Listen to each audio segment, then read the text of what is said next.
யாருக்காச்சும் torch light இருக்கா? ஞாபகம் இருக்கா? டிவி எல்லாம் உடைச்சார். இப்போ ஒருத்தர் புதுசா வந்திருக்காரு, அவர் பெறப்பட்டிருக்காரு. இவர் ஏற்கனவே சொல்லி டிவி உடைச்சார். ஊழலை ஒழிப்பேன், ஊழல் அரசியலை ஒழிப்பேன், வாரிசு அரசியலை ஒழிப்பேன்னு வந்தவர் தான் கமலஹாசன். நம்ம உலகநாயகங்க.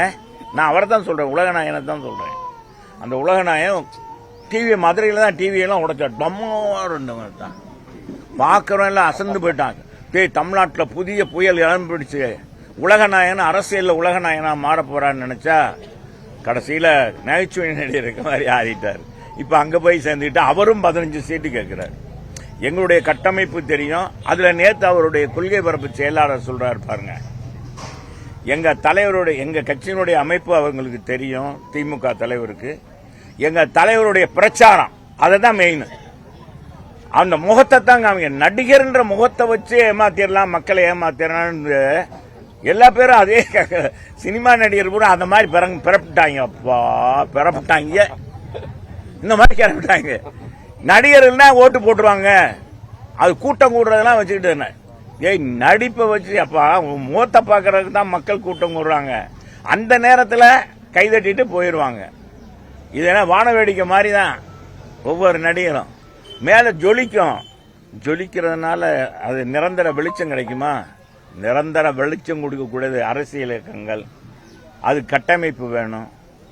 அண்ணா திராவிட முன்னேற்ற கழகம் எங்க தலைவர் புரட்சி தலைவர்னா அவர் மாதிரி ஒரு படத்துல எவனாச்சும் அந்த மாதிரி படம் மினிமம் கேரண்டி எம்ஜிஆர். எல்லாரும் சொல்லுவாங்க மினிமம் கேரண்டி எம்ஜிஆர்னு சொல்லுவாங்க. எம்ஜி அவர் படம் எடுத்தா எந்த முதலாளிக்கும் பாதகமே இருக்காது. இப்ப எத்தனை நடிகர் படத்தை எடுத்துட்டு தெருவில் நிக்கிறாங்க. இன்னைக்கு உச்சபட்ச நடிகர் வந்திருக்காரு இல்லையா அரசியலுக்கு, அவர் படத்தை அவர் எடுத்து எத்தனை பேர் தெருவில் நின்றுருக்காங்க, தெருவில் போயிருக்காங்க. எத்தனை எல்லா படமும் விட்டுங்க. எங்க தலைவர் படம் அப்படி இல்லை. அவருடைய கதை அமைப்பு எந்த படத்திலேயாச்சும் தாய்மார்களுக்கு முதியவர்களுக்கு உதவி பண்ற மாதிரி தான் கேரக்டர் அமைப்பாரு. தீமைகளை எதிர்ப்பார், ஊழலை எதிர்ப்பார்.